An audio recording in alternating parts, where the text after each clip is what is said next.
Life after football. For a lot of players, it means going into punditry. Some turn to coaching or working in the game in other ways. But what about the rest? Some former footballers turn their sights away from the game, and there are a few big surprises. First up, from rainbow flicks to pancake flips. Ex-Chelsea and Southampton defender Ken Monku switched up his footballing career to buy a Dutch pancake house. He bought out the shop, which had been his favourite pancake spot as a child, and before long he was mixing the batter and getting behind the stove. Next, Everton legend Thomas Gravesen swapped out the high stakes of the Premier League for those of the poker room. He made over 150 appearances for the Toffees and won the Scottish Premier League with Celtic. Turned out the Danish international was pretty darn good at poker. He racked up a reported £100 million from his Las Vegas adventures. Remember former Chelsea goalkeeper Petr Cech? Turns out football nets weren't the only goals he was pretty handy in front of. After retirement, he became a goaltender in ice hockey. Same skills, very different surface. And he even won a Division 2 title with Guildford Phoenix. For ex-Liverpool centre-back Daniel Agger, it wasn't just fancy footwork that was in his blood. He was also pretty good with his hands. The Denmark international turned to tattoo artistry after he hung up his boots. He'd qualified as a skin artist while at Anfield, and he then became the co-owner of his own tattoo company as well. It's not all glamour for ex-pros, though. 1966 World Cup winner Ray Wilson set up a very different kind of business. He became an undertaker after he retired.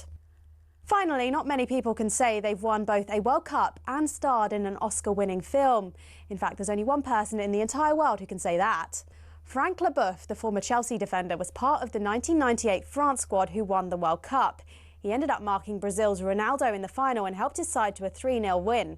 But Leboeuf had already begun acting on the side while he was playing football, and his biggest role came some years after his retirement when he landed the part of a doctor in the Stephen Hawking biopic The Theory of Everything.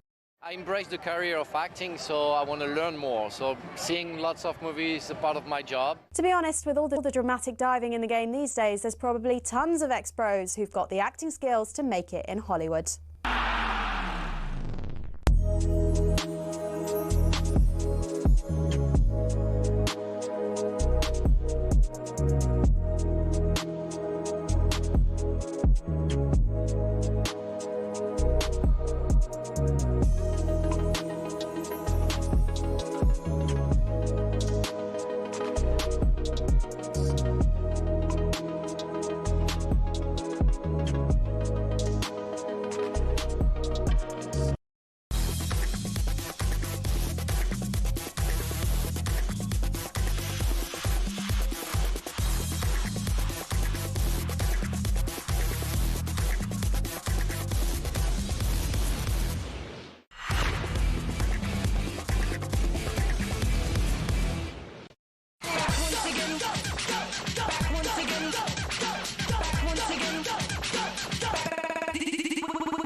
Here we go. It's Friday night. It's the Sports Ball Weekend on talkSPORT. I'm Adam Catterall. The captain, Carlton Cole, is alongside me as well, and we're going to be getting stuck into all the major talking points leading into this weekend's football. Yes, we'll talk more Salah. Yes, we'll talk ticket prices for England fans going to the World Cup. And we'll also bring you the old Quizzy Rascal. That's right, the Trivial Boo with you around about 11:30. Good win last week. Need to keep the momentum going into Christmas. So do not be letting us down. You'll need this telephone number if you want to get involved with the show, because it is your show. As much as you'll hear our voices a lot, it is your programme. So do get stuck into it. 03717 22 33 44. It's the Sports Bar Weekender on talkSPORT.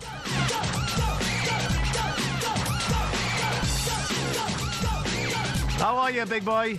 How are you, mate? You good? I'm good, mate. Listen, you're gonna have to explain the tackle, mate. You're gonna have to explain it, because you've come double badged tonight, man, and I'm a big fan of that. It's a trackie. It's only a trackie. No. Listen, right? You're laying a statement down. Is what you're laying down. No, it's not. You're letting not for me. You're letting them know. Not for me. No, I'm not letting anyone know. You're letting them know. Do you know what it is? Listen, this is cat, man. Yeah. When it comes to fashion, you're the man. I'm not the man. I follow particular people. Okay, all right. That I know have high stakes in the game. Yeah. And they help me out. Listen, I've noticed that since you've been to those 16 Oasis concerts in the middle of the year that you went to, right? There has been a new trend. Yeah. Well, listen, I need to do the revamp my wardrobe. Okay. And you've been up there, spent a little bit of time with Liam Gallagher, and you've gone, I'm in. Listen, I've had a look. And I'm liking what I see. Looking fresh, man. You know? Fresh. I'm liking what I see. That's it. Ready for Crimbo.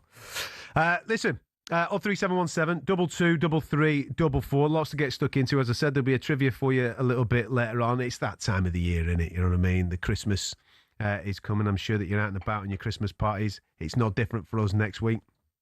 Pat the geezer, if you are listening, you know what to do. Hit the dials, make a smile, pal. Need a little bit of a chat with you because obviously we're going to get you on the old Christmas tipple, haven't we?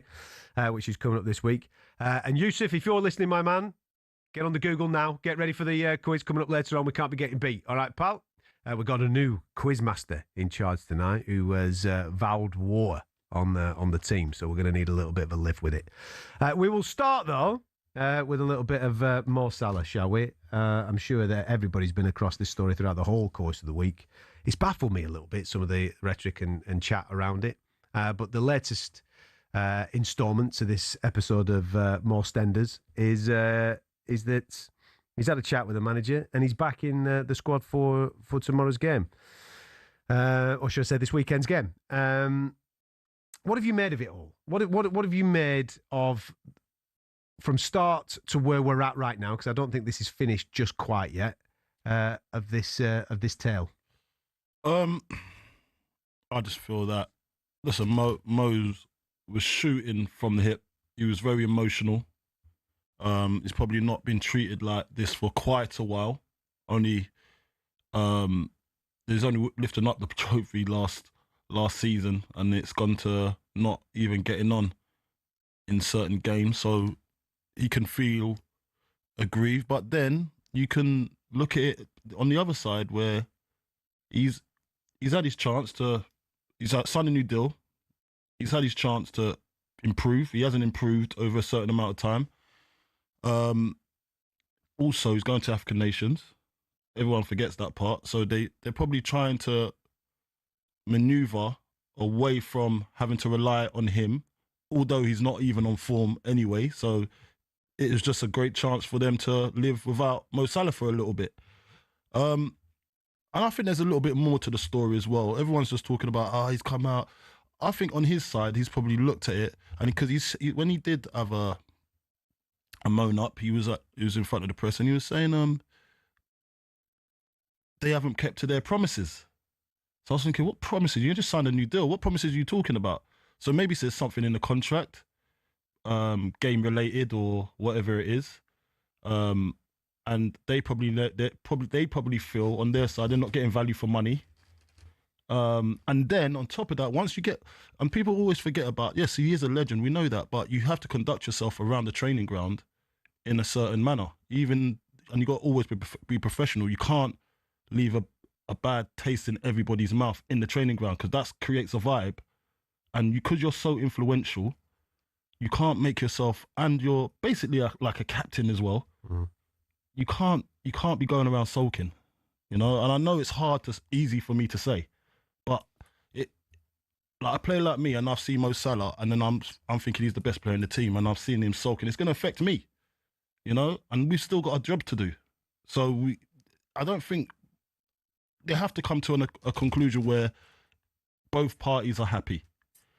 I don't think Mo Salah leaving this season is the right thing, especially halfway through the season. Why would you want to do that? You still got a job to do. Just let the dust settle. You're both aggrieved, and then we take it from there. But one thing I will say, there's no player bigger than the club or that badge. So you can say, without Mo Salah, this wouldn't have happened. We wouldn't have got to this stage. Yeah, you're definitely right. But at the same time, he's got to respect the fact that he's playing for a massive club with a lot of history behind it. Yeah. I think the first point that you made there regarding there's more to the story, I think most people would say and agree with that, because we're not privy to everything that goes on behind closed doors. We're not privy to every conversation that Mo Salah's had with Liverpool and Liverpool executives. Therefore, he's obviously agreed by something. But we can only really talk about how it is being perceived in the public eye. And as I analyse this and look at it, I just think to myself, there's a real lack of self-awareness from Mohamed Salah on this particular moment. Oh, definitely. He's not read the room at all. And again, I think it comes down to something that you said a moment or two ago that he's not used to this particular moment. He's not used to being out of form, let's be honest. When has he been out of form for Liverpool Football Club? It's just not happened, has it? Even when they've maybe hit a bump, he's always still been firing. He absolutely hasn't been firing. He was taken... Well, the perception of him being taken out of the starting 11 is because he hasn't been performing, and that should happen to every single player, regardless of stature, regardless of profile. If you are not performing, and there is a better option, an alternate option, an option that they want to explore in order to try and provide a different outcome because the team's not winning, then it is absolutely down to the manager to try and explore all those avenues. Otherwise, he's not doing his job. If he's just picking favourites all the time and players based on profile, then the manager's not doing his job properly. Now, the situation as it lies right now is that Slot finds himself in a really tricky situation, because everybody that is connected to Liverpool will want Mohamed Salah back to his very best, scoring goals for Liverpool. Yeah. The manager will want that. Mo Salah will want that. The fans absolutely want that. Everybody in and around it wants that to happen. So how do we get to that point without unsettling everybody else that is connected to this particular scenario? Like you've just said, there's a little bit of saving grace coming up because of the AFCON. So therefore, he's going to go off and do his thing for Egypt and he'll be back in the new year. But you've got this situation tomorrow. Now, this is big for Liverpool tomorrow. He's back in the squad. If he starts, there is going to be people thinking, well, he's got in there because he's had a powwow with manager this week. Manager's like bottled it a little bit and he's just chucked him in there because he's Mo Salah. He then has to perform. If he turns up and he performs and he bags that trick, then Slot's decision to put him in there is absolutely justified. So that wins everybody the scenario. But if he doesn't perform, then that's going to backfire on Slot. Slot's got a massive, massive decision. I don't think it does. I don't think it does backfire on Slot. Why not? If Mo Salah plays tomorrow and doesn't perform, it backfires on Slot. I don't think it does. Why has he changed his mind all of a sudden then to pick him? I think you have to, because he's a superstar. He's come out. He's dropped him for the last 3. Yeah, but wait. So if he does play, he says, all right, go on then. You're saying that you're all of this, that and bag of the chips. Go and sort it out then. Go and sort out the problem that we've got in the Premier League. Go and find your form right now. This is the reason why you're not playing. Because if he doesn't play well, yeah, and they lose, yeah, it's on Salah. You've had your chance. You've drummed up all of this hoo-ha, and you're not taking it gracefully. So put him in. Let's see what you're made of. Because that should actually now spur Mo Salah to go on and do what he's supposed to do and find something within himself to go and win the game for them, like how he usually does. But if he loses, what's Slot said, all right, you got what you wanted. So stop talking now. You're not informed. Go sit back on the bench or go to AFCONs, come back with a clearer mind. That's where Slot might win. Do you know what I mean? It's not that he loses and then everyone's going to be on Slot. Oh, you bottled it. No. He's giving Mo Salah the respect to say, listen, all right, you're saying that you're the man.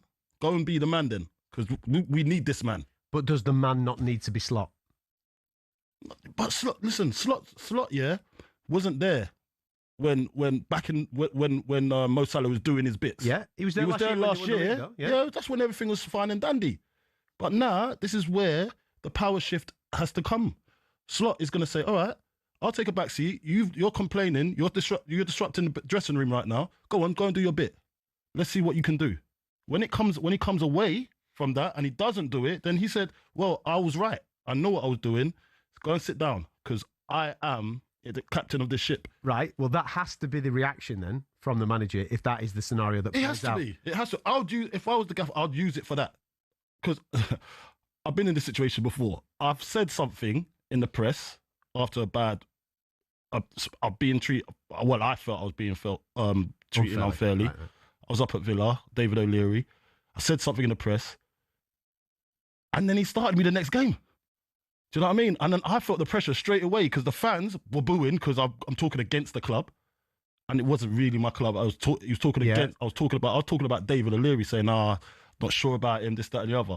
Naive, I was young, yeah, at the time, but I felt aggrieved on certain situations that was happening. I played, and that was so much pressure on me. I done all right, yeah. I didn't have a worldie, but I done all right. I held my own. But then that's where you see if you got the cojones or not. Do you know what I mean? So that's why I'm saying I'm talking from experience. I'm not talking... No, I know you are. Because he put it on me straight away. Go on then. You want to play? Go on then. And then I had to find it. So you think the best solution then tomorrow is for Slot to put him in and say, go on then. I think it's on you. Yeah, I think it is, because you're going to the press and you're not talking to me. You're going to the press to lay your complaint. Now, let's see you then. You got your way, you know? Don't you believe? Don't you understand? No, mate. I think, mate, you've made a very, very strong argument. Very strong. That's just my opinion. I've been in that position before. Yeah, but it's a strong argument. It's a lot of pressure on Salah now. Yeah, listen, it's a strong argument, but if it could backfire. That's the counter that I'm throwing your way. It could backfire. It could, but how would it backfire? I don't see how it backfires. Because if he's made that decision, Slot, based purely on a player kicking off, that automatically... It's not any player, and the players in that squad know that. Yes, so yes. It won't, but every player... You know what I mean? If you're pandering to the needs of... It doesn't matter who the guy is. If you're pandering to the needs of a guy... It does when it comes to Salah. Yeah, but if you pander to his needs, then who's to say that other players don't look at that? No, because they're not on that level. They know they're not on that level. They know they're not on that level. Salah, and they'll see the treatment that Salah's getting. They don't want that. Most of the players just want to be cool. Just want to just go about their business, be a professional. But Salah, as I said, he's a different category because what he's done for that club. Do you know what I mean? What he's done for that club. And this is where, see, like a Jordan Henderson or a leader and of that ilk. Yeah. Well, tell Salah, say, listen, you need to just, or Stevie, you need to just chill out because this is not on. Whatever you're doing is not on. It's not going to work for you. You're going against this badge. It's not going to work for you. But what Slot can do now, because he's the captain of that ship, he can say, go on in, fill your boots. If you don't do it, then I'm right. Simple. End of story. One game. 03717 22 3344. Get in contact with the show. We'll get you on the radio next.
It's the Sports Bar Weekender on talkSPORT. I'm Adam Catterall Carlton Cole alongside me.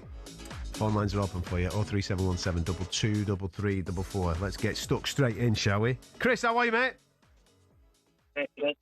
Yeah, I'm not bad, mate. How about yourself? Very well indeed, man. How are you, mate? Have you Yeah, smiling, waving. got the Christmas Friday, presents in? A win-win. Got the Christmas You know presents what, mate? I'm a single dad. I've got them all wrapped up Ooh. and all squared away. All I'm going to say is, mate, I'm the example that men can multitask. Well, hey, listen, Ooh. and obviously you've right? sent them off to Santa. They're ready to be delivered by the main man and all that type of thing. Yeah? Don't, It's all about the dispatch, mate. You know. It's all about, It's all about the dispatch. Love that. That's right. Right, come on. What do you want to talk about, Chris? I assume it's all Liverpool. Go for it. Yes, mate. Fine line between confidence and arrogance. I reckon the agents of Mo Salah then went, hang on a minute, hold up. Because the CEOs, in how they are with Saudi, they love loyalty. What is it that Mr. Salah has decided to do? Be disloyal. So with that, I do not think that there will be any formal bids for Mo Salah. And because of that, he is now going a little bit of damage control, as advised by his agents. But at the same time, I think he was perhaps ill-advised. I reckon he was pushed to do that comment, to do that interview. And that was why you've seen the viral video of the poor Liverpool press officer holding his hand in his head because it was unexpected. Mate, imagine being that guy who was cacking his pants, Right. you know? We've got a guy called Dan Francis that does ours at West Ham, and I could imagine him going through the motions. That's like, oh, what are you doing? Yes, Mate, you I'll just tell blown you it this, up with a though. hand grenade. You know, can I just go off piste here, right? So I served in the armed forces, yeah, and in 2012 I got back from Afghanistan, and a good friend of mine, Jamie, is a massive Irons fan. Now his dad and him have a season ticket, yeah. I ended up getting back at around 11 o'clock in sort of like when I got back from Afghan into Bryce Norton. I managed to get my backside into the bowling ground, and it was absolutely hilarious where I was in my rig, holding my backpack, absolutely everything, to the point where I stood there and I'm trying to remember the name of the pub, but it's a very old school Irons pub. And the bowling. It's called the bowling or the Queens. I think it was the Queens. Yeah, the I think it was the Queens, yeah. mate. To be fair, but it was opposite. It was opposite a cafe. Yeah, Where they went, Queens. well, you've just come back from somewhere nice because you've got yourself and I won't swear, but they said the F word, and they went, because you've got a F and tan, haven't you, son? I went, I have, mate. Yeah, I'm here to see my mate Jamie. And he went, so that's all your rig on the back? I went, yeah. He went, right, give that here. Good lad. He went, you and I? And I went, I'm not. He went, hang on a minute. So who are you? I went, I'm a Liverpool fan. And one of the geezers came over to us. He went, don't matter. Well done for serving our country. You're one of us now, mate. Right, we'll put all this behind the bar. You got your civvy rig in the bag? I went, yeah. He went, right, go get yourself changed. We're going to grab you. They took me over there. I didn't pay a penny, right? They took me across the road for pie and liquor, they call it. And They call it. Sorry. And I loved it to bits. I'll tell you now, even though I'm a heartfelt Liverpool fan, family-esque mindset was what I felt when mate, I just got back from one of the most horrible places I'd ever been to. And it was hilarious where my mate Jamie was still at the bar. I didn't realise he was on the other side because the Queen's the bar is massive. Massive, it's long a one, huge yeah. spot. Yeah. So all of the ultras in there had seen me and went, oh, geezer, yeah, fourth country, right, get here, we're going to take you for food. My mate was on the other side of the pub and he was like, where are you? I was like, well, I've just been grabbed by a lady, go ultras, mate. Good bunch of lads. I'm here on pie of liquor. Telling you, mate, very hospitable. But anyway, sorry. So just to go back to Salah, I reckon now he is now doing damage control on his financial viability as an individual based on the fact that his loyalty has now been called into question because he decided to run his mouth. Now, Now, there is a fine line between confidence and arrogance, and he did something very stupid. Whilst you're a legend, still know your place. Steven Gerrard is a very pivotal example of that, and also is Sir Kenny Dalglish. I think with him now being put into the squad for this weekend against Brighton, there has obviously been a conversation that's happened between him and Slot. But what I say is this: the away fans that we had when we played our Champions League game, they were absolutely wonderful, because all you heard was the chant that Arne Slot, na na na na na, and they launched it, and it was boom. That's our loyalty now, because it's like when it comes to being a player, I get it. When it comes to the aspect of the longevity of that individual, you are only playing for so long, and then you've got to plan ahead. And that's the thing for a player in their defence, right? There's only so much you can do. And when it comes to a player these days, they kind of plan for the next generation. So they want to bring up the next player, and we can utilise Wayne Rooney as an example of that, where, like, you know, Kai Rooney is doing absolutely wonderful for Manchester United. And I reluctantly utilised Jamie Carragher.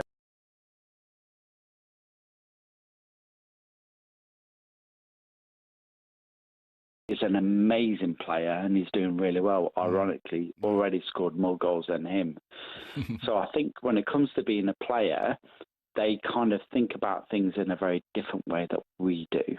And I think that's sort of why, when it comes to the news and the abrupt approach that Mohamed Salah had taken, that's why there's been such a volatile response.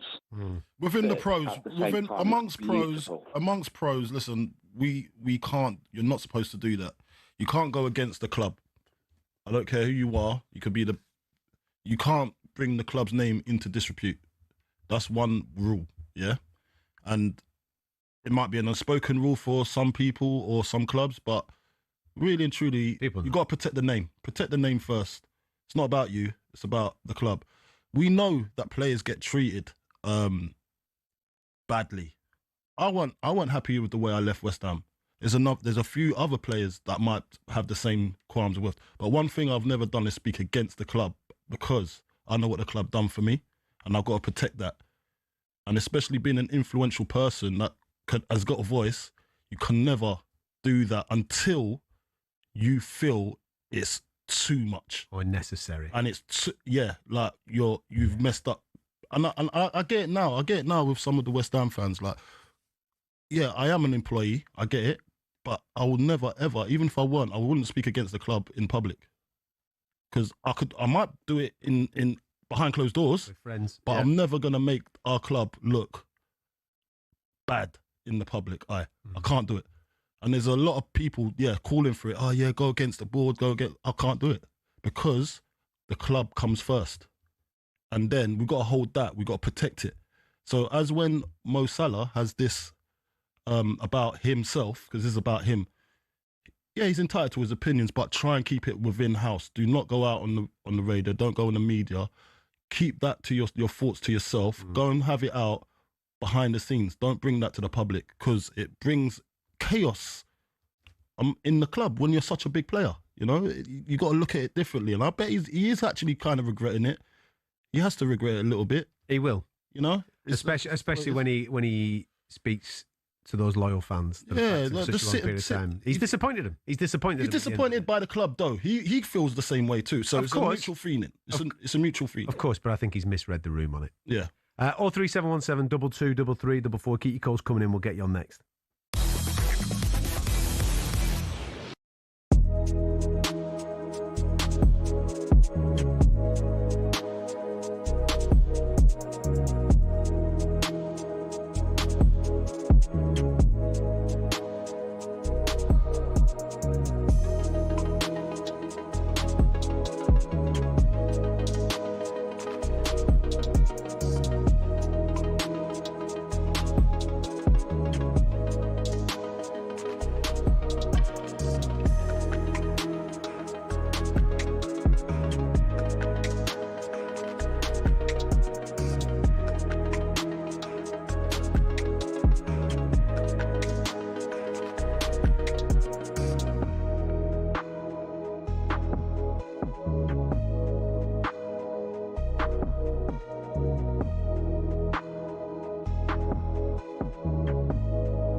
how did it all come crashing down for Wales so suddenly?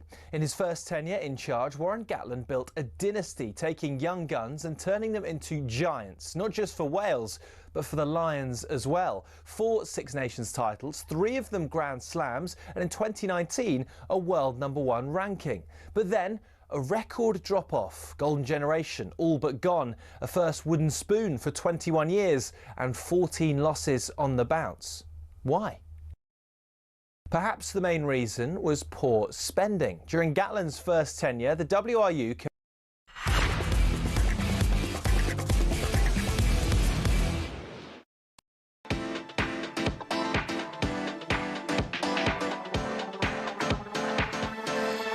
So Sports Bar Weekender on talkSPORT. I'm Adam Catterall Cole alongside me. We'll get back to your calls in a minute on the football and on the Mo Salah situation. 03717 223344. Before that, though, got underway yesterday and a little bit nosy. I say it got underway yesterday. Got underway on Wednesday with Dean Saunders' great victory in the talkSPORT darts competition. But at Ali Pali, it all got underway yesterday. Mark Wilson's all over this. Have you got every single day, Mark? Are you doing them all this Christmas and New Year? Sadly, not everyone, no, but I'm getting a good share. I'm a lucky man, that is for sure. I'm a lucky man. Yeah, good stuff. What a night it's been as well. Drama earlier on. Ross Smith missed 6-match starts and ended up losing to Andreas Harrison Smith, the number 12 seed, dumped out by the Swede on debutant. Ricky Evans ripped his trousers and he ripped up Manlock's Lund's chances of winning, beat him 3-0. We've just seen Jan van Veen, winner of the European Championship, his first major title this year, the 23-year-old Dutchman, taking on Christo Reyes, been out again for a few years. Reyes played well, but Van Veen beat him 3-1, his first ever win on the Ali Pali stage. He could be a dark horse to win this tournament, and right now Damon Heta, the Australian, took the first set out by 3 legs to nil against Steve Lennon. It's 1-1 in the second set. Lennon has to win. In fact, he's got to win 4 games here to keep his talk out, so he's up against it, against the Australian Damon Heta. It's live on the talkSPORT app and on the talkSPORT Darts YouTube channel right now. Damon Heta leads Steve Lennon by 1-0. PDC World Darts Championship update on talkSPORT with Village Hotels. Hit the bullseye this Christmas with a darty party at Village. Enjoy flights of festive fun with our interactive darts lanes. Available at locations across the UK. Top stuff. We'll be catching up with Mark throughout the course of the night as the action unfolds from Ali Pali. Back to the football. We'll be talking Mo Salah. Lots of people having their opinion on it. 03717 223344. Tony, how are you, mate? Merry Christmas to you guys and Carlton as well. Merry Christmas, mate.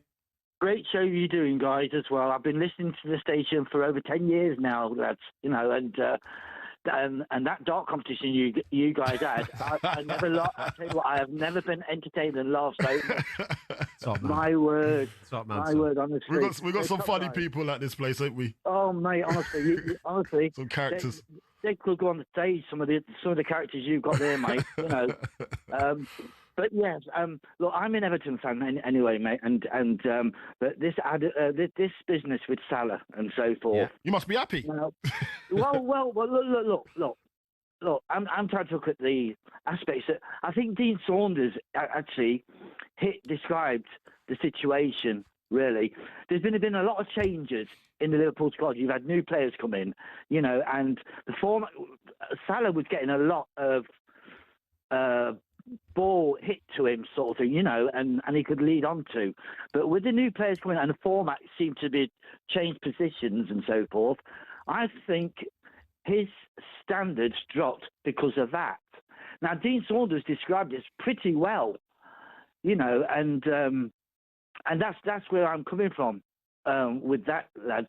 I don't know what you think about that, but I understand where you're coming from. Tactically, probably. Yeah, tactically. That's what I think tactically, maybe things have changed. Now it's a slot style team. Maybe he needs more from his attackers defensively, and it's the way he's set up. It might not. I've not diagnosed his tactics. I don't know. I haven't watched it full on yet. But what I would say, I think he wants more of a hard-working team and not passengers. But when you look at that, I think the stats show that this season, at this point, Salah's actually worked harder than he did last season.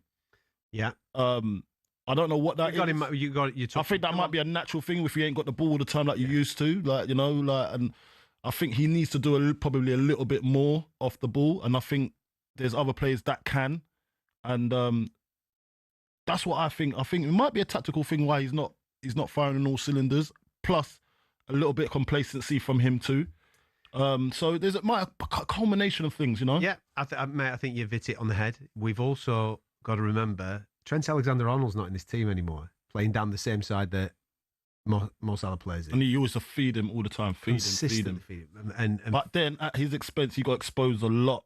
Yes, but because he was such a great attacking threat, therefore teams would have to compensate for Trent as well as Mohamed Salah. Whereas in this particular team, we've only got to concentrate on Mo Salah, really down that side, and that's no disrespect to the players that are currently playing that right hand side. Well, Frimpong's a good player, but he's not got goals. He is. Obviously, he's been injured quite a while. Conor Bradley's a good player, and they've been using Szoboszlai out on that right hand side. Yeah. They're not Trent. Trent can put it on a blade of grass from 50 mile away. You know what I mean? He's that good with his passing. So therefore, there is that as well to take into consideration. I think it's a really good point that you made there, Tony. John, what are you thinking, mate? Yeah, so I think there's a lot going on for Salah here over a player normally in this situation that's just bad-mouthing the club. So I think he needs a little bit of leniency. There's obviously his friends died. It must be harder to go into work with that and to still care about football as a professional. Last season, they talked him into signing a new contract, a very profitable contract, and they probably sat him down and sold him a dream of what this season would be, what his place would be, and stuff like that. Not necessarily the manager, but the money men. And he's probably feeling slightly betrayed in those conversations because he could have walked out and gone to any club in the world for free and earned what he's earning now or more. He would have had that freedom if he had done what Trent did to Liverpool. He chose not to do that. He's being lucratively paid for that. Now, they have changed the way the front line attacks. In my mind, if you're playing with a front three, Carlton Cole's far more knowledgeable about football than me. I don't know about that, mate. well, look, if you've got a front three, you're playing in a V with, say, like a Salah or a Saka wide right, like a Rashford wide left, Thierry Henry wide left. Yeah. And then the players come in and they score. Or you're playing with a Drogba up front with two wingers feeding that. Liverpool has switched from the wide strikers to a 9 where the wingers are now providing and they have to tack in. You haven't got the live fullbacks. So it's kind of like, at the moment at Liverpool, if you watch them, the front three are flat because Isaac and the 9, they're trying to play as a 9 and you've got the 7 and 11 trying to come in as well and it doesn't quite work and it hasn't clicked. So there's obviously this frustration in Salah is like, hang on, I signed and you told me I was going to be important. You've clearly signed just so you can sell me for money and know you're in control, which after being loyal to the club for a long time must be frustrating.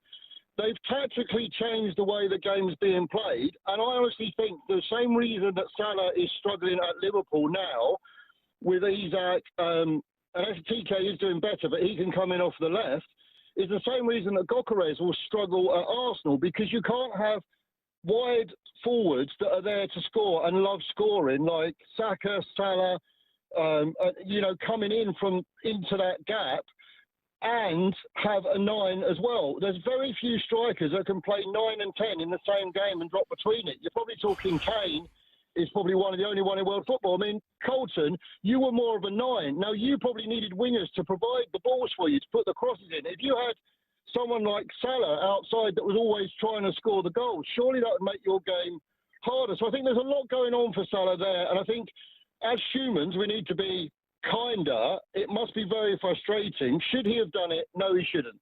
We all make mistakes. As a Spurs fan, God knows, we create some of the best strikers in the world and then they stab us in the back and sod off to other clubs, mainly Manchester United.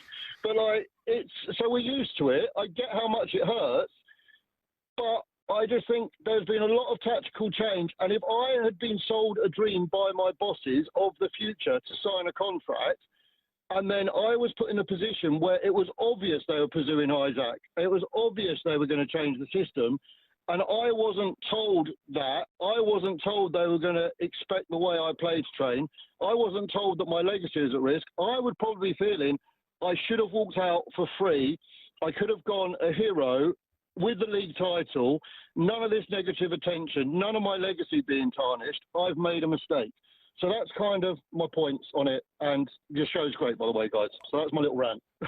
I I have to agree. There's an element to that I agree with. I agree with what he's saying about strikers. Now, like I watch youth football, a lot of youth football, and there's a lot of good strikers out there, decent ones, but they're starved of the ball because now what you've got is the wingers are doing everything. Like they're scoring, they're cutting inside, and that's why you can play with a false nine now.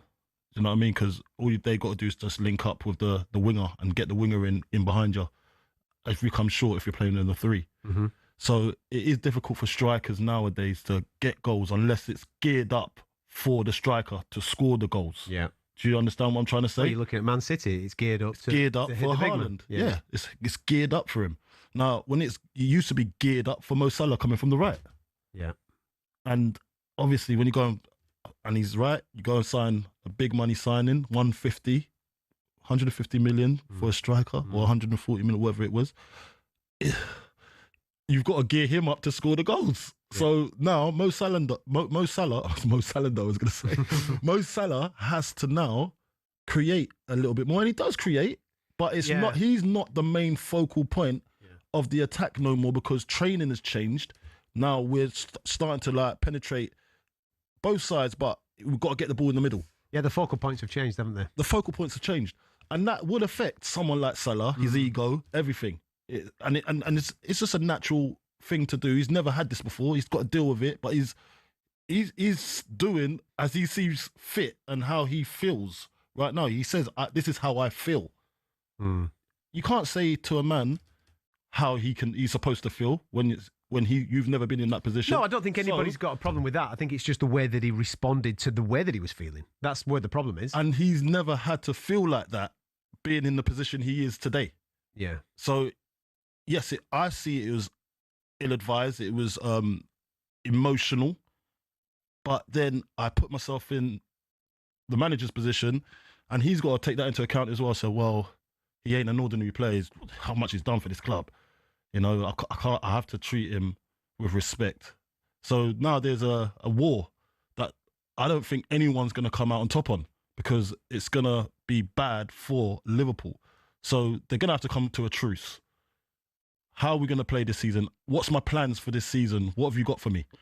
Because obviously the dynamics has changed. We've got this big boy in now, Isak. He's the main man. But am I coming in to help him, or am I got to take a back seat a little bit? What's my role? He needs a clear definition of his role. Once you get that, I think it's up to him to make the decision. And that's why I think he was saying, this is my last game. Because he ain't the focal point no more. Because they have to make Isak work, by the way. They have to make that work. So, it's a hard one, man. It's a hard one. 03717 22 33 44. We'll get back to you in a minute.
enjoying the soulful rhythms. Nice. You are listening to the Sports Bar Weekender on talkSPORT. I'm Adam Catterall, Carlton Cole alongside me. Shall we get an update from the darts? Mark Wilson's all over it, mate. What's going on, pal? Hi guys, Damon Heta in control it seems, leads 2-0 against the Irishman Steve Lennon. Heta took out the opening set with a couple of tumpless checkouts, then fired in another one to wrap up the second set, led 2-0, and he won the opening leg of the third set. But Lennon, credit to him, has hit back with a couple of legs of his own, and he's now got a chance to get one of the sets back. Lennon, if he loses tonight, will lose his tour card status. He'll lose the right to be a professional darts player. So it's a big night for him, but the Australian Heta in control, leading by 2-0. PDC World Darts Championship update on talkSPORT with Village Hotels. Hit the bullseye this Christmas with a darty party at Village. Enjoy flights of festive fun with our interactive darts lanes, available at locations across the UK. Top stuff. Right, let's get back to the phone call, shall we? Jag, how are you, mate? You good? Yeah, not bad, sir. Yeah, good, man. Obviously, we've been speaking about the Mo Salah situation, mate. We know that he's back in the squad tomorrow. Would you start him? No. Okay. Look, it's a difficult one. It's divided the fan base. You got people for Mo Salah. You got people against what he's saying. As Carlton Cole said, look, no player is bigger than the club. However, you've got to put the players' emotions into respect and think emotionally, what has he been going through? He's been, giving his heart and soul to the club. But going back to the other point in terms of the manager, if you actually listen to his interview, he doesn't say anything against the manager. What he actually says is, I've always had a good relationship with the manager, but for some reason now, I don't know why I've got no relationship with the manager. And I feel as if the club's thrown me under the bus. I love the fans. My family love the fans. So what's more than likely happened, and it's on social media as well, on various sources, that the club indirectly tried to sell him in or put him in the window for January. Because obviously we've got Isak, we've got Ekatike, we've got Wirtz, and Salah's not performing, and Edwards is in full control now, hence one of the reasons Klopp left. So Edwards and Hughes have got a lot more control than they have.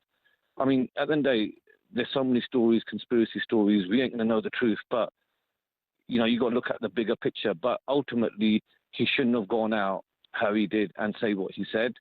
Does he deserve to be on the bench? Yep. At the end of the day, you know what? He's a legend at Liverpool. But if he's not performing, you got to put him on the bench. But you got to give him that little bit of leeway where you give him a couple of games. If he's not performing, then you take him off. But to just bench him and not put him on, that's not right. But look, see that scenario when he didn't come on. Yeah. I understand tactically why he didn't come on. Like, keep him on. Like, I understand tactically. Why would you put him on in that situation when you don't really need a Mo Salah in that situation? I saw what happened on that scenario, and I understand why he didn't come on. Sometimes it's not. You can't just put someone on just because he's a name. It's team first.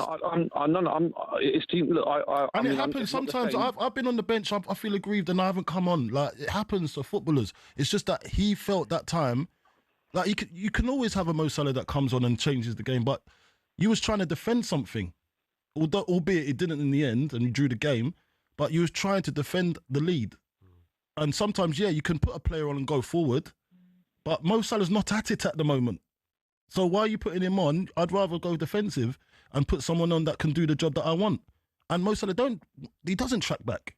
So he doesn't. He doesn't track. No, that's a fair point. So that's what I'm saying. Like, when everyone's saying, "Oh, I can't believe he didn't get on," like, it was just weren't the right time to put him on. It was a tactical decision. It wasn't like, "Oh, I'm doing this because I want to get on his nerves." No, it wasn't nothing like that. No. Look, at the end of the day, obviously he ain't going to do that, because if he did that, then obviously, his career would be where it is. He can't be that arrogant. But tactically wise, maybe it wasn't the right time. But like you said, something must have triggered Mo Salah in order for him to do that. So there's more in it than just that. Definitely.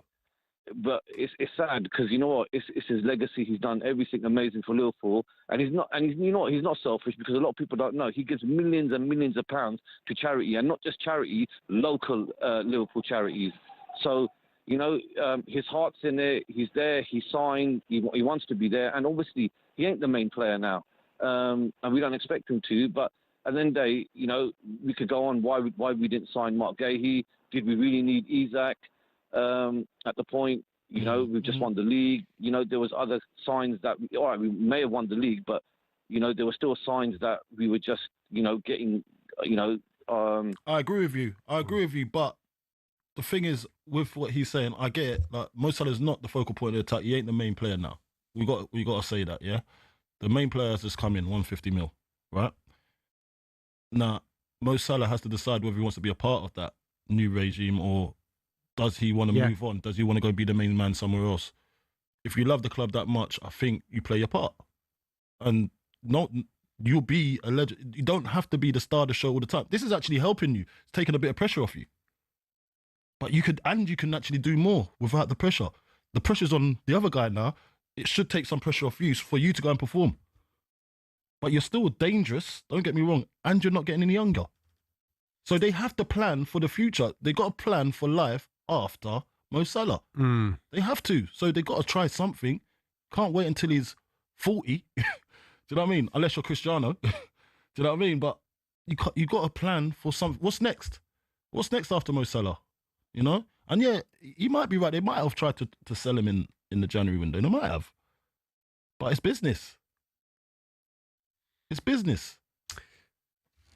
03717 223344. It's a fascinating conversation, of which we'll keep ticking very, very shortly. Are you pointing at the screen because you're on the telly now? The big dog's in town, innit? We've got all the TV screens on. Look how I set that up. Bosh. Yeah, just watching a playoff final between West Ham and Blackpool. Anyway, we'll pick this up after the news. Don't be going anywhere. You listen to the Sports Bar Weekend on talkSPORT.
Hamilton, now at Ferrari, dares to dream of a record 8th F1 world title. The Tifosi will be hoping the Brits can bring glory back to Italy.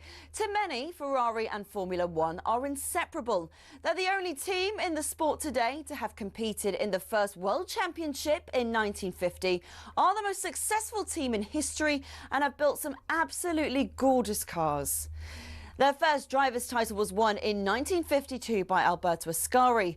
Considered one of F1's most dominant and best-loved champions, he drove the iconic Ferrari 500 and defended his title the year after. It was Juan Manuel Fangio in his Ferrari 250 who secured the team's next driver's title in 1956. Remember, he was world champion 5 times with 4 different teams. Mike Hawthorne, Phil Hill and John Surtees also won titles for Ferrari in the 50s and 60s, and the cars back then were beautiful, and they even sounded great, didn't they?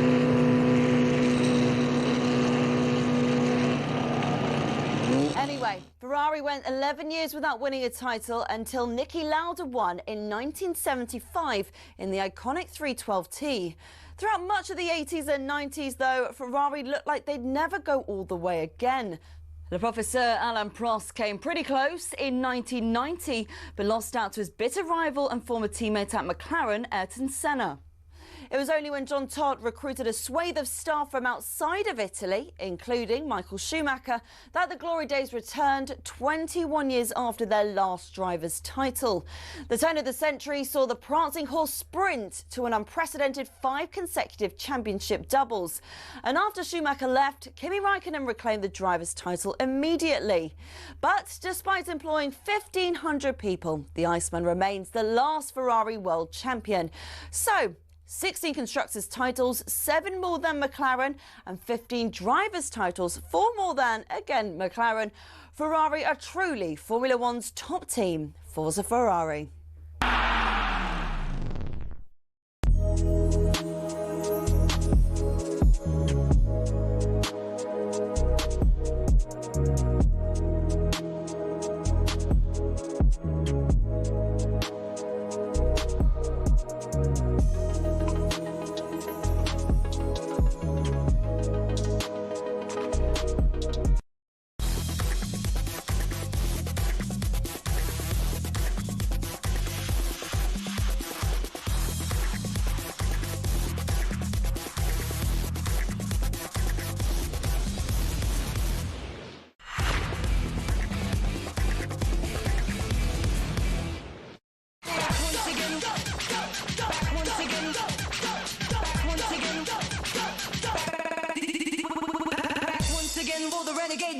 D4 damager, power to the people, back once again for the renegade master. D4 damager, the ill behavior. We got the quiz coming up in around about half an hour, so if you want something for your WhatsApp groups this weekend, make sure you're sticking around for that. We're going to preview everything that's coming up as well, including that Tyne Wear derby between Newcastle and Sunderland.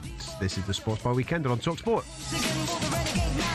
Before we get stuck into all the football, Mark Wilson's Ali Pali, I believe that game that we've just been speaking about, my friend, has just wrapped up. How did it finish? It is all over for the day. Day 2 in the books. Damon Heta, the Australian, is safely through. It's 2 sets to 0 up over the Irishman, Steve Lennon. He actually missed 3 darts to win the match 3-0. Lennon, credit to him, won the 3rd set, but had no answer to Heta, whose finishing was impeccable late on, wins it by 3 sets to 1. Steve Lennon, as a result, loses his place on the professional tour. Wins early for Andreas Harrison, produced the biggest shock so far, beat the number 12 seed Ross Smith in a thriller. Ricky Evans, Jan van Veen, also winners, and Damon Heta will join them in round 2. Action continues, another double session tomorrow. It'll all be live from 12:30 on the talkSPORT app and on the talkSPORT Darts YouTube, but it's Damon Heta who's beaten Steve Lennon by 3 sets to 1. PDC World Darts Championship update on talkSPORT with Village Hotels. Hit the bullseye this Christmas with a darty party at Village. Enjoy flights of festive fun with our interactive darts lanes. Available at locations across the UK. Sports Bar Weekend now on talkSPORT. I'm Adam Catterall Carlton Cole alongside me. Have you been keeping up to date with this story that has been going on today regarding the ticket pricing for the World Cup? Yeah. I was expecting that though. It's America. So the levels that we've... What's the levels? Do we know the levels? I haven't seen the pricing. I just heard it's really expensive. I have got numbers going round my head. Are you ready for this? Come on, let's go. So The big thing for me is that if you're going to go all the way to America, I would imagine that you're going to try your best to take in more than just the one game. I mean, many people might go and they think, okay, I'll go to the World Cup, but I'll try and do a holiday with that as well. So we'll have a week somewhere, and then fingers crossed on the Wednesday that we're there's a game in England, they're playing and all that, and we'll try and get a ticket and all that type of stuff. If you're going to try and follow England through the World Cup right through to the final, all right, so 7 games worth, the minimum that you can do that for just on ticket prices is $5,000, right? And that's a Category 3 ticket. So the cheapest ticket available for you, 7 of them, £5,000 just for tickets. I'm not even discuss flights and hotels and getting around America and anything like that. If you want to go for a Category 2, then that will cost you $8,500. And if you want the top dogs, Category 1, that's going to cost you $12,500, right? Best part of it, giving a few pence and pennies here, there, and everywhere, right? So if you're going for the full it to try and follow England from the first group game, right through to the final, just you on your own, one ticket, yeah, £12,500 if you want the best seat in the house. For one game. No, for all 7. Okay, right. That's your tickets, right? £12,500 worth, right? Group stage. Now, what we've not taken into consideration when we talk about that is that in order to be able to get access to those tickets and that pricing, you have got to have obviously qualified as a member of the England Supporters Club, and you've got to have qualified by going to games and building your points up, right? So it's not just 5 bags, is it? You've been to your home games at Wembley and up and down UK. You've probably done a couple of aways as well to build your points up in order to get yourself into a position where you get the email and say, hey, guess what? You can go to the World Cup. Wicked. And this is your ticket price. Now, this is what them people, and we're only talking about a very small percentage of England fan that are getting offered this. You've then got to buy all those tickets. You've got to You've got to pay $5,000 up front, So you've got to go, I'm in. I'm doing it. There's me 5. Now, obviously, if England don't get to the final, they don't get to a semi-final, you do get recompense, but you've still got to pay your 5 up front, and we're doing it now over Christmas, which is absolutely ridiculous. Bear in mind, like you said, you've already weighed out for all your tickets to actually get to the top of thing. Up here, then you've got to think about your hotels and your flights. With all due respect, they're not going to be looking after the fan, are they? They're going to be thinking to themselves, everybody's going to America. Sweet, let's double them prices. The flights are going to be hiked up. Right. It's going to be ridiculous. Food is going to be hiked up. It is completely ridiculous, right? So those prices alone for that particular group of fans, and it's only a small percentage that will be allowed to get the allocation for those tickets, is ridiculous. But then when you break it down just for the one-offs, right? And you've got to compare past World Cups. So you've got to compare maybe the last one, which is Qatar of 2022, to where we're at right now, right? So at the 2022 World Cup in Qatar, a group stage fixture, they all had set prices for the tickets. £68.50, right, is what it came in at. I personally still think that's quite pricey, but I'm a Blackburn fan and I'm used to going for 15 quid, right? So so £68.50, most people would think for a World Cup game, that's all right. 164 quid or 219 quid this time around, mate. More than double, treble in some cases there. England versus Croatia, Scotland versus Brazil next year. Tickets are going to be cheapest 198 quid, 373 quid, 523 quid, given the categories there. So you got your Cat 3, your Cat 2 and your Cat 1. 523 quid for the best seat in the house to watch a game of football over 90 minutes. For a group game. It's not a knockout game, that. For a group game. That's a lot of money, man. Mate, it is absolutely... Mate, it's scandalous. Listen, I follow other sports based in America, and it is pricey. I paid, because it was a one-off, going to Madison Square Garden to watch basketball was always on my bucket list. So I paid ridiculous dough for it. And I thought it was extortionate paying best part of 200 quid for a ticket to go and watch a game of basketball, right? I obviously follow the UFC all over the place, and I know that some of the pricing structures regarding the UFC, cheapest tickets are like 150 quid, 200 quid. Ridiculous, in my opinion. You're outpricing the proper fan. This is now becoming a corporate sport. This is not what this is. It's a working man's sport, isn't it? it's a working man's sport. No, it should be a working man's sport. It's come away from that a long time ago, and the people at the top, they're just banking. They're banking it. They're just thinking, well, we're here now. Let me just put the money in my pocket, basically, because they're all feeding themselves. And it's not... listen, when I see Donald Trump on the football pitch, I knew straight away, this ain't for the fans. This is not for the fans. When I saw Donald Trump on the football pitch, he don't know nothing about football. Soccer, as they call it over there. No. Listen, I get the spectacle, I get everything, but it's just come away from normal working man that might want to go to a game, have a nice time with his family, go over there, have affordable tickets. It's not that no more. Most football fans, on their bucket list, will be go to a World Cup.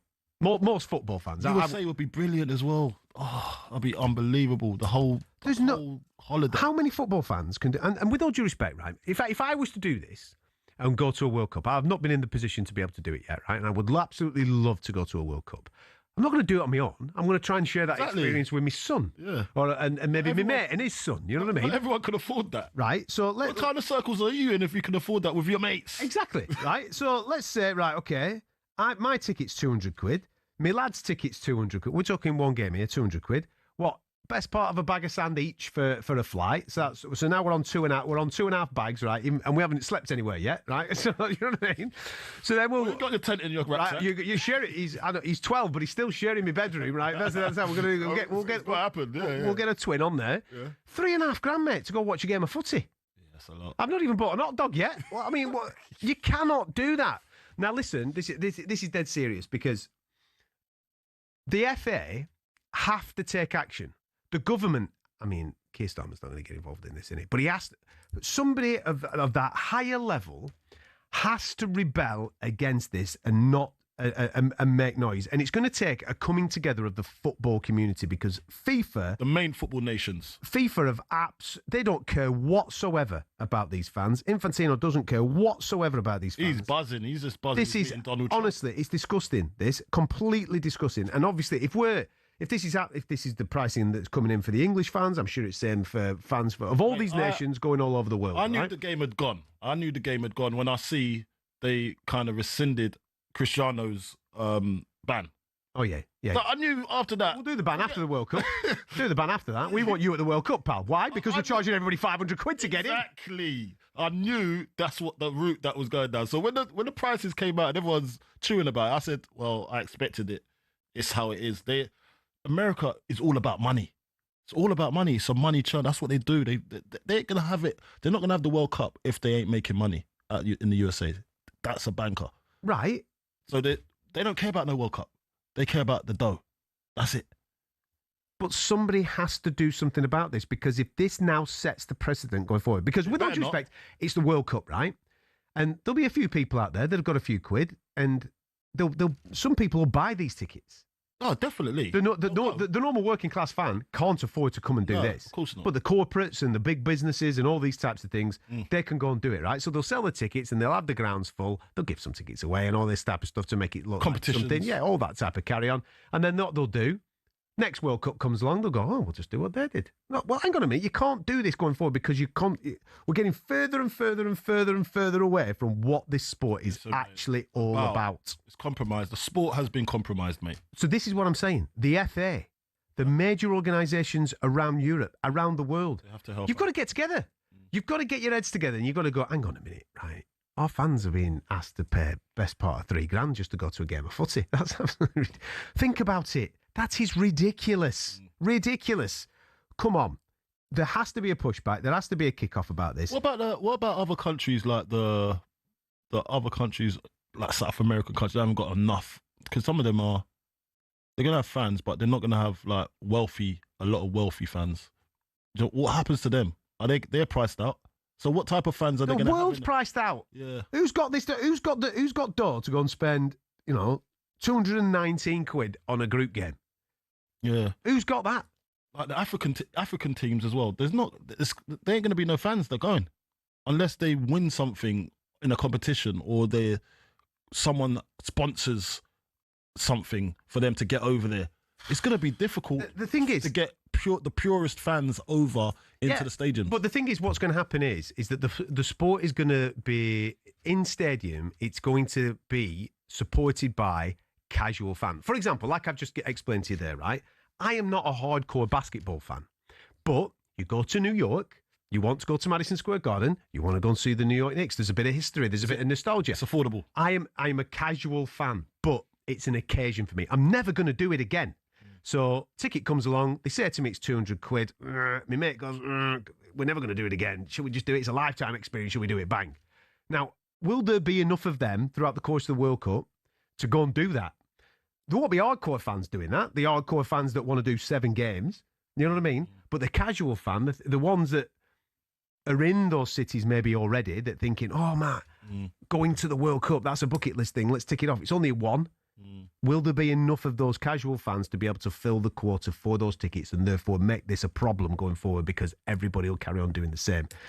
This is big, mate. They like I said, the FA, the organisations around the world, they've got to get together and they've got to protect the fan. They've got to protect the actual essence of what this sport is all about. Football's nothing without fans. Proper hardcore fans that travel the world, that go to the back and beyond to support their team. They need protecting in this moment, because what's the next generation going to look like? If they allow this to happen, what's the next? People are just going to get completely disengaged with going to football. Yeah. It's a hard one, man. It's a hard one. Look, I don't know how how they've monetized this, but they've done it so that the fans are going to take the hit. And it's as simple as that. They've done it where they're showing that they don't care. And that's a big shame. It's a crying shame. So, yeah, I'd have loved to go out there with, imagine going out there with all your mates. Not all of my mates can't afford it. Do you know what I mean? All of my mates can't afford it. So I don't have to put my hand in my pocket if I really want to take them there. Do you know what I mean? It'll be hard for everyone to do that. It's going to be very difficult. But the ones that can afford it, go and have a great time. The other ones that can't afford it, they have to just watch it on the TV. And that's just the way of... It should not be that price. That's the way it's been. Even for rich fellas and rich lasses that are going to games. Like, you're going to be aggrieved that you're paying that much, definitely. Of course, man. Even if you've got the money. You should not be asked to pay 500 quid. You know you're getting robbed, innit? That's what... And a lot of rich people don't like being robbed. Nobody likes getting robbed. So, you know what I mean? That's how it goes anybody. Anyway. 03717 2233. Got to talk about it. Got to talk about it. Get in contact with the show. There's nobody I know, and I know a lot of lads that go and watch England all over the gaff. There's nobody I know that is going to do 7 games. Some of them might scrape together and they might go and do 1 game. There's nobody I know that's going to do 7. That is absolutely ludicrous.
Sports Bar Weekender on talkSPORT. I'm Adam Catterall. Carlton Cole is alongside me. Nothing like a good rant on a Friday night, yeah? When the authorities are sticking it to the man. We've got to stick it to him back, man. And fingers crossed, somebody, somewhere, that runs some organisation in football, doesn't necessarily have to be ours, just has to be somebody to get in there to try and defend something for the fans. The audacity. And then hopefully the FA grow a set and jump on it and everybody goes together. And then fingers crossed that FIFA will just change. Hopefully FIFA will change the minds. I can't see it. You can't see it. Nobody can see it. We know that they can't see it because they're all enjoying the dough. What you want is for it not to continue. That's it. You don't want that to continue. Well, just somebody to speak up for the little man. You know what I mean? Someone with a bit of something about him. I think it's too late for this one. I think this is set in stone. But the next World Cup, this can't happen. Right. Time for a little bit of talkSPORT bets. Shall we? Bring it on with talkSPORT Bet. Download the app or visit talksportbet.com for exclusive offers and bonuses. 18 plus, gambleaware.org. How are you, Ryan? You all right, mate? I'm good, boys. Listen, I heard you talk about ticket prices there. You need someone to speak up. Listen, I'll have a word with them. Do you want me to have a word with them? Yeah. You need to go to Info. You need to go. Was it Infolatino? You need to go and talk to him. Listen, I'll go straight to him. When they hear Ryan, spelt with an O, from talkSPORT Bet, as a word, right? Okay, they're going to listen. Okay, they're going to listen. So if you want me to do it, boys, I'll the common man. I'll be that guy. I'll be that guy. How are you both getting on? Sound. Listen, are you playing out with the lads on Monday or not? Listen, I'm there. I am there. Here he is. Mate, I was going to ask you that exact question, so now you have absolutely made my day. He was in Zara earlier on today, mate. Was he getting some new knitwear? He was getting some new gear. You know me too well. You know me too well. Listen, I've got a nice little Christmas special for you on Monday. Don't worry about that. He's always got the garms. I tell you what, there's going to be a new Christmas fragrance, bit of Paco Rabanne behind the ears. He's going to be flying his lad, isn't it? Do they know it's Christmas? They will when they see me. Don't worry about that. Okay, but yeah, I'm there. I'm there. I'm looking forward to it. That's it. Good to see you, mate. Good to see you. The Coventry Amarim is coming to the party. Is that what they're calling me? That's what they're calling you, man. Okay, I'm all right with it. I've heard whispers there might be karaoke there, boys. I don't want to get you too excited, but I've heard. I'll tell you what, I've been on the mic before. I made sure. Hey, listen. Hey, me, Brazil, and Ray Parler. Ryan, let me tell you about this. Right, I haven't done a Christmas party for a couple of years, mainly because around this time there's fights and various things that take me away from the party time. Right, but the last time I went, Captain Cole here. Let me tell you.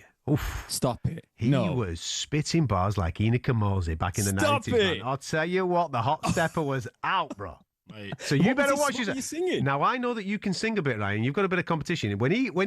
Honestly, you put a couple of rum and cokes in this fella, the lips get a little bit loose and the bars get spat. The tequilas and the Zambucas were coming out. Yay. As soon as get the tequilas and the Zambucas out, I'm there. That's it. Listen, I'm there. I'm on the microphone. If there's two mics, we might shut the place down. Okay, Coley. So, hey, listen, I'd love to see it. You're gonna have to. We'll go again. I tell you what, you're gonna have to think of a track where there's some serious bars that can be spat by Coley, and then you can obviously hit them the rhythmic acapella. That's it. Yeah. Maybe a little bit of Eminem and Dido, something like that. You can. Off the dome, that was cut, man. I like that. I was trying to think there. Something along them lines. The boys could spit that out. I was thinking about Stormzy. I could be Stormzy. Yeah. But actually, Rhino could be Stormzy. I bet you got the lyrics. Little Stormzy in a Dow number or something like that. We can make it work. There you go. Let's go. Let's get going. Anyway, let's talk a bit of footy. What's going on this weekend, buddy? Yeah, I know. Loads going on. Let's start with Arsenal Wolves. And the reason why I want to start, obviously, it's top versus bottom. But to say that the odds reflect that and then some is an understatement, honestly. With all due respect to Wolves, Arsenal couldn't have really picked a better fixture. When you've got City breathing down your neck, I'm sure they're relieved to see the fixture list and it's Wolves next. Now, Arsenal, we know the price is going to be in this region, boys. It's 1 to 10. But you expect Wolves to be the outsiders. They are 25 to 1 to beat Arsenal at the Emirates. That is unbelievable when you think about it's Premier League opposition we're talking about here, but that is just the way their season's unravelled, eh? Have you been watching Wolves? I know. Well, we played them last week, and I have to say, they made United look like title contenders at points. It was I couldn't believe it. They were second to everything, and it was more about them than it was about United. I came away from it. I know there'll be Wolves fans listening. I've got a few Wolves mates, but they were bad, man. So even the draw's 8 to 1 here as well, boys. It's one of those. They are there's been some bad teams in this Premier League over 30-odd years. They are right up there with the very worst. And listen, the point return reflects that. They might beat Derby's record. I think they're well on track. And onto that point, right? I was speaking to Cundy the other day, and he asked me this question, and it's been on my mind ever since. If I'm being an empath to the Wolves fans, who do they beat? Who do they beat this season? Nobody. It doesn't look like there's a team out. I know I'm just kind of bagging on Wolves, but they are awful. They're awful. So I'm going back to what you can look at. Mate, they'd struggle in the Championship. I'm telling you, that team that I watched the other night against you lot, they would struggle in the Championship. They were second to everything. Yeah. It was alarming. talkSPORT bet, I've got Arsenal to win and both teams to score, and it's boosted at 27-10. But I'll tell you what now, Arsenal to win to nil's 3-5, but I've paired that with like an Eze anytime. Watch Wolves do it now. They'll go turn them over now, won't they? I know, yeah, kiss of death that was. But 39-20 for Eze to score anytime and Arsenal to win to nil. Okay. I'd be looking at that region, getting creative with even a double. You can get some value back on that. Yeah. Forest Spurs, mate, Sunday 2:00. What have you got for us? Yeah, I know. First question, boys. Is it okay to call this the Postecoglou derby even though he's not involved anymore? That's my first question. Can we call it that? The Postecoglou derby. You can do if you want, mate. I wouldn't, but yeah, you can do. There's no follow-up question. That was it. That's all I wanted to say. Right. So, yeah, I think this is going to be... obviously, Spurs are in that war zone at the moment between 4th place and 13th place where there's just 6 points between everybody. And Forest are hovering above the relegation zone, yes, but their form reads that it's not that alarming, not as alarming as the 3 below them.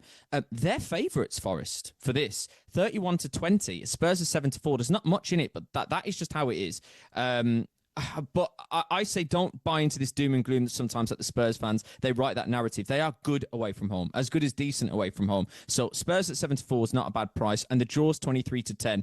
What can you look at? There's a few things, I guess. Richarlison is popping up every other game. He blanked in the week, so this is the other game, and he's 17-10 anytime, so I quite like that. But the best booster of the lot for the weekend for me is a Romero card. It's boosted to 11-5. I'm enjoying that. That boy loves a card, so that's not too shabby. It's Christmas, man. You collect them at this time of year, don't you? I know. Yeah, exactly. Well played. I like that. So 11-5 booster. I'm enjoying it. Right, we've got a bit of a preview of this next one coming up a little bit later on in the show. Okay. I'm genuinely excited about this game because I think both teams are in good nick, playing some good stuff, competitive. First one since, 2016 in the Premier League? Almost 10 years. Yeah. Sunderland, Newcastle, man. 2:00 Sunday. I'll be glued in. It is. There's so much narratives and undertones to this, but I have to say this one has the most quality on paper that I can remember in a long time. When you think about the stars that are going to be in that field and this version of Sunderland that's exceeded expectations, this could be a crack, and I really hope it is. And it's an electric atmosphere that some of these players will be experiencing for the first time as well. So it should be unbelievable.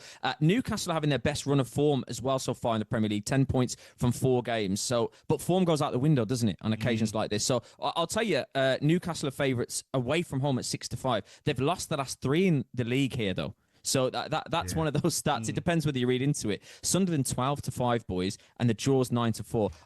Do I dare ask which way you're leaning? Because I haven't heard anyone hang their hat on anything yet when it comes to this fixture. No, it's well hard, but just for a bit of romantic, give me a Visser off the mark for Newcastle. What's you like Visser? He's 19-10. You know, is it 19-10? Yeah. I don't know if many people would be looking at that, but I like that you do that. So you go in when I combine that with a Newcastle win, that's 16-5. You enjoying that? I might have a little look at that. But I fancy Sunderland to win though, so I might go for a Visser to get one with Sunderland to win. 17-1. Is it? Now we're in the Catman territory. Now he's look at that. They're the type of numbers I like. Is it? Is it? That's oof, I don't know. That would be a hell of a call. But I think Sunderland it's one of those them, games, mate. I watched them against Liverpool, and I was telling Coley before, unbelievable physicality, but not just a lot of hard workers that bash people about. Very technical players as well on the football. Really, really, really good. And the graph, mate, they put in a proper shift. They're very well drilled. I think Newcastle, who have not been great away from home, I know that they turned over Everton, mate. They've not been great away from home. I think this is going to continue with the Sunderland thing. It's right up there, isn't it? It is right up there. We haven't seen a team that's come up take to the league like this lot Big have in a great. long time. So, yeah, this would be a fantastic game. I'm looking forward to it as well, boys. But there you go. Newcastle are the favourites. We Now- can get creative.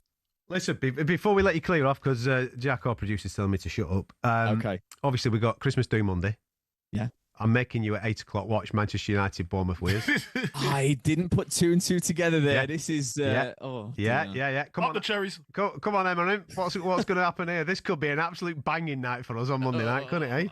Eh? And Man United have to be at home, don't they? Because let's be honest, they have been stinky at home recently, really stinky.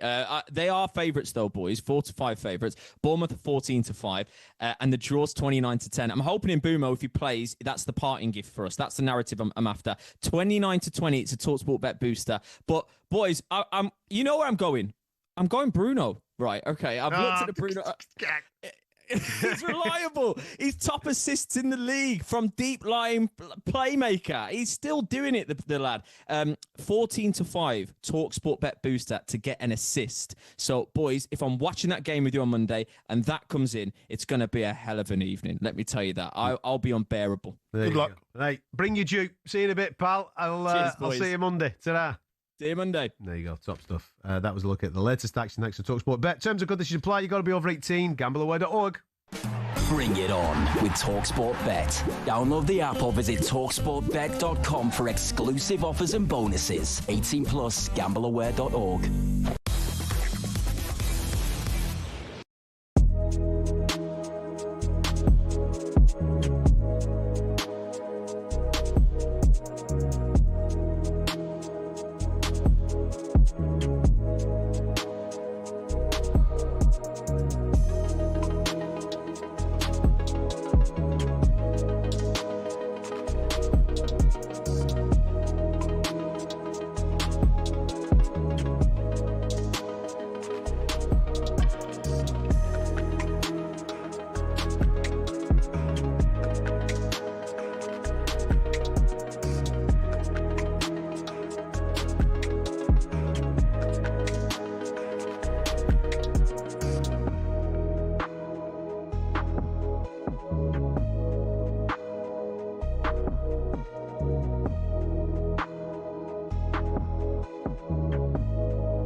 How did it all come crashing down for Wales so suddenly?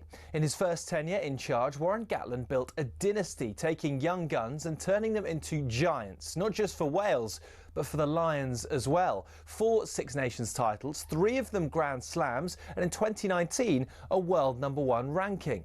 But then, a record drop-off, golden generation all but gone, a first wooden spoon for 21 years and 14 losses on the bounce. Why?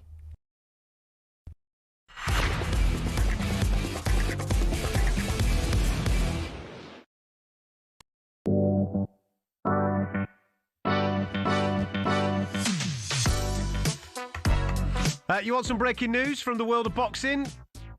Check this out.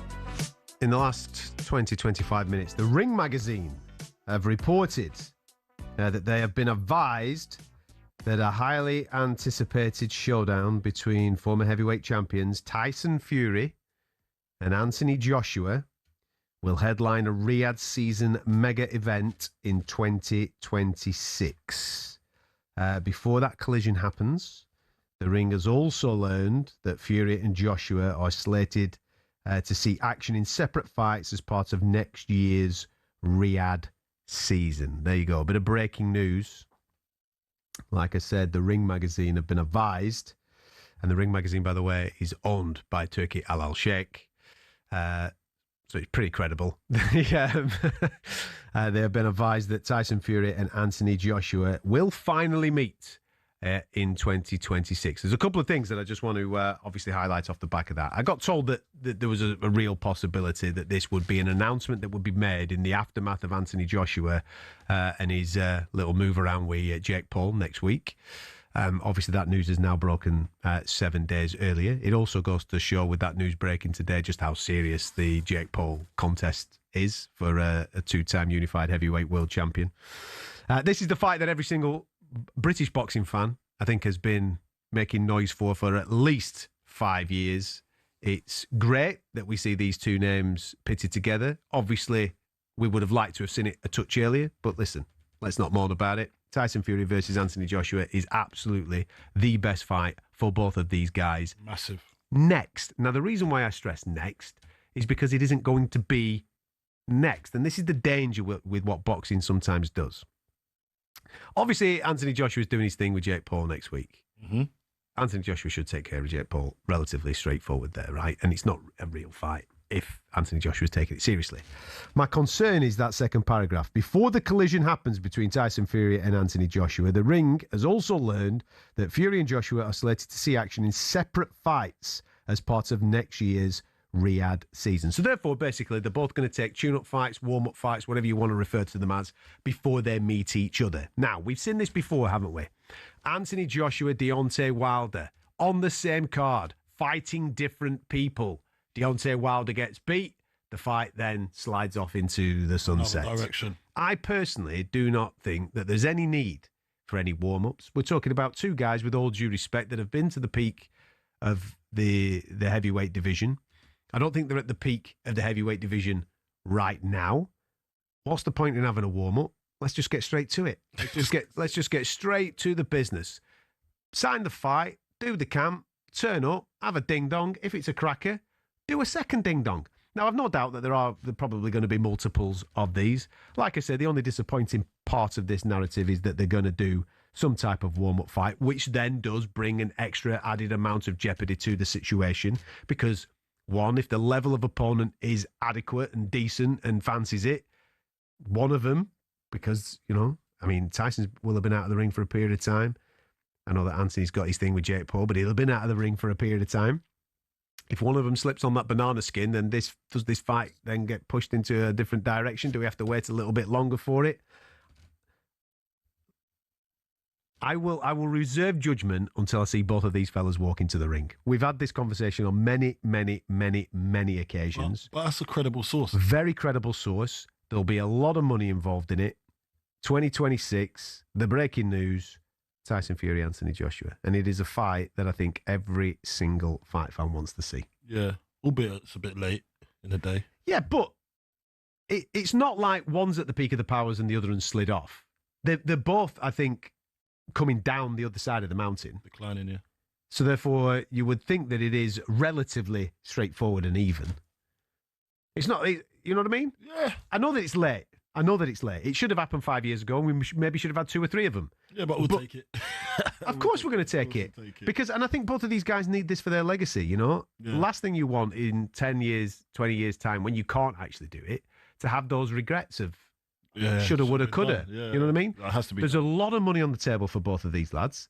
I do think it's a very competitive fight. I think the anticipation fight week could be absolutely sensational. I think that moment when everybody, the corners, the cameramen, the adversaries all step out the ring, and there's just the referee, Tyson Fury and Anthony Joshua. That moment, before that bell rings, is going to be the height of 2026 if those two guys are in a ring.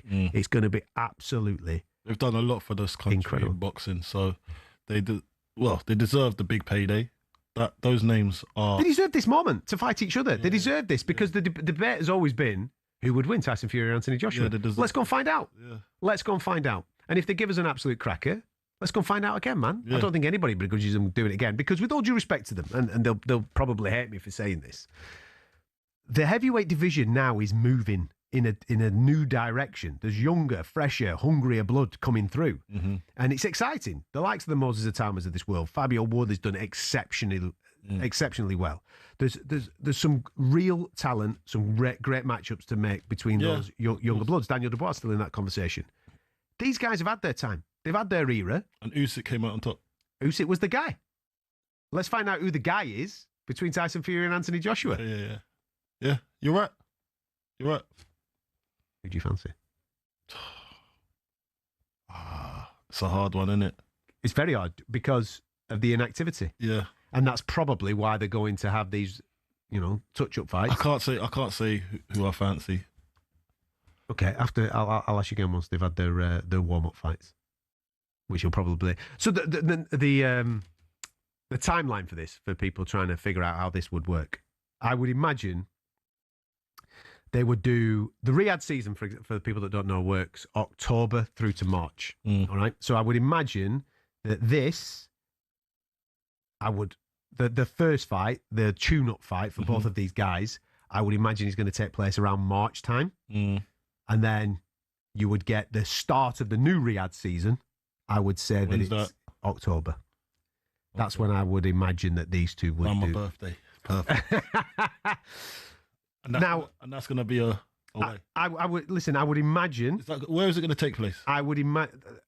This is going to be the big debate, isn't it? The big debate is this should be taking place on British soil because the two British heavyweight champions. I don't think there's a place big enough. Wembley.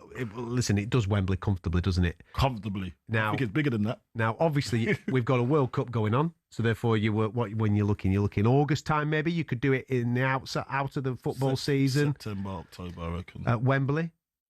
Yeah. Yeah. So there's always an international break. Yeah, but there's no season there at start of August. You know what I mean? I'm thinking summertime. Maybe you could do it in and around that time. If you're going to do it in the UK, I think it'll be later. I feel like it'll be later. Well, the big thing is it'll be October. It'll be around October. The big thing is this fight taking place in Saudi Arabia? If it takes place in Saudi Arabia, it's going to take place in October. If it's not taking place in Saudi Arabia, you think it'll be sooner? And the Riyadh season is sponsoring it and taking it on the road. It'll be sooner. It'll be in the summer. Yeah. Do you reckon? If it happens, yeah. Okay. Yeah. You know more than me. I'm listening. Listen, to see those two guys on a poster together fighting each other, I think is absolutely sensational, and it 100% gets an awful amount of fight fans excited, including me. You know what I mean? And I'm a negative Nelly. So it gets me extremely excited. I really, really hope that happens. Fingers crossed.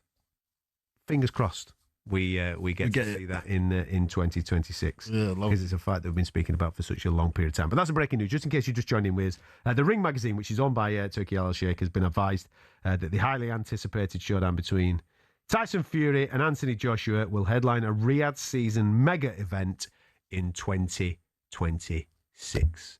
We're going to take you around Europe with Andy Brassel in a moment or two, and then Noah's going to come in the studio and he's going to throw down a little bit of trivia. Thinks he's got it, does he? We'll find out next.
We're less than a year away now till the World Cup, and each week we'll be keeping you updated on how the key English players are performing across the continent. Here's European football expert Andy Brassel on who to look out for this week across Europe. A tough week for Jude Bellingham could be about to get tougher after successive home defeats to Celta Vigo and Manchester City. Real Madrid go to Alaves on Sunday, missing a host of defenders, including the injured Trent Alexander-Arnold, of course, as they look for a win to strengthen the position of their under-pressure coach, Xabi Alonso. And if Kylian Mbappe isn't fit enough to play, maybe Jude will even end up playing at centre-forward. After last week's hat-trick as a substitute, the 14th player to achieve this in Bundesliga history, Harry Kane is expected to start in Bayern's next home game with rock-bottom Mainz on Sunday. Now, with 17 Bundesliga goals already and a lead of 9 in the scoring charts over second-place Jonathan Burkhardt of Eintracht Frankfurt, the England captain can really fill his boots this weekend. Jude Bellingham's latest start for Borussia Dortmund was in the Champions League draw with Bodo Glimt on Wednesday, which meant that Dortmund continued just outside the league's top 8. They're, of course, in the Champions League spot in the Bundesliga, and they travel to Freiburg, one of their favourite opponents, this weekend. But the real Bundesliga star of last week was Ricky J. Jones, making his belated St. Pauli debut after joining from Peterborough in the summer and scoring their stoppage-time equaliser with a header at Köln to end a run of 9 straight losses. They host fellow strugglers Heidenheim in a huge game this Saturday. Fikayo Tomori's Milan are leaders ahead of Sunday morning's home game with Sassuolo in Serie A. He also created the first goal for Adrien Rabiot as they came back from 2-0 down to win at Torino on Monday night. Tyler Morton delivered a man-of-the-match performance and made the opener for Alfonso Moreira as Lyon beat go-ahead Eagles on Thursday to stay top of the Europa League table. They're 5th in Ligue 1 and play struggling Le Havre on Sunday. Marseille could go top this weekend, depending on other results, after a week in which Mason Greenwood scored twice in the Champions League at Union Saint-Gilloise. Roberto De Zerbi's team play Monaco on Sunday night. Also in France, London and Martial Godot scored Strasbourg's Conference League winner at Aberdeen on Thursday. Ben Chilwell and Samuel Amo-Ameyor also played in that one. They tried to end their bad run in the league against Lorient. Finally, Jamie Vardy became the first Englishman to win Serie A's Player of the Month for his performances with Cremonese.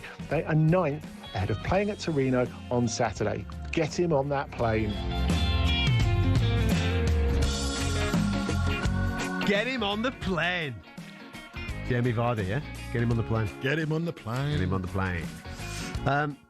For a more in-depth review on all that's happening across European football, make sure you're tuning into the Trans-Europe Express show with Danny Kelly and Andy Brassel from 9 o'clock this Sunday evening. You can also listen to the best bits of Danny Kelly's Trans-Europe Express podcast, which is available every week on the talkSPORT app or via your podcast platforms. What are you doing? You want some paper? You don't need that, do you? Oh, yeah, you do. You do need that part. Take it, mate. It's fine. Take this one. The reason why he's stealing paper is because Noah's coming to join us in the studio. Man like Noah. Have you been the Quizzy Rascal before? Noah Lewis. I haven't, no, this is my debut, actually, my television debut, yeah. Television debut. Look at that. Get that on there. It's got 5 minutes. Send it to the family around. They'll be playing this at Christmas dinner, man. Get it around the family there. There you go. 100%, yeah. Come on. Sweet as. What is your trivia knowledge like, mate? Well, I mean, for this one at least, I have a list of 15 players. Look at him. Have you seen that he's coming like he's at school? He's covering his answers up. And yeah, no, I can't let you see any of what I've got. What, you think I'm a cheat? No, I mean, bag out of order, mate. No, you're assuming I can't take any chances. I'm not having this. But yeah, you think I cheat, mate. Listen, I'm not having this. 15 players, yeah, top goal scorers who played for either Newcastle or Sunderland. Oh, he's doing a tan and wheel little theme 15 there. players who have played. Of course, ahead of the derby coming up. Yeah. So, yeah. Is this Premier League only? Premier League, that's right, yeah, Premier League. 15 players who have played for Newcastle. Yeah. Or Sunderland. Or Sunderland, that's right, yeah. Ooh. How many? Is there a game limit or is it any? Nope. Goals. Top 15 goal scorers, That's right, yeah. Oh, okay, goal scorers, sorry. My bad. Goal scorers. We're going to get so top 15 players, top 15 goal scorers who have played for Newcastle or Sunderland. In the Premier League era. In the Premier League era. 03717 22 33 44. We'll start locking them in after the news.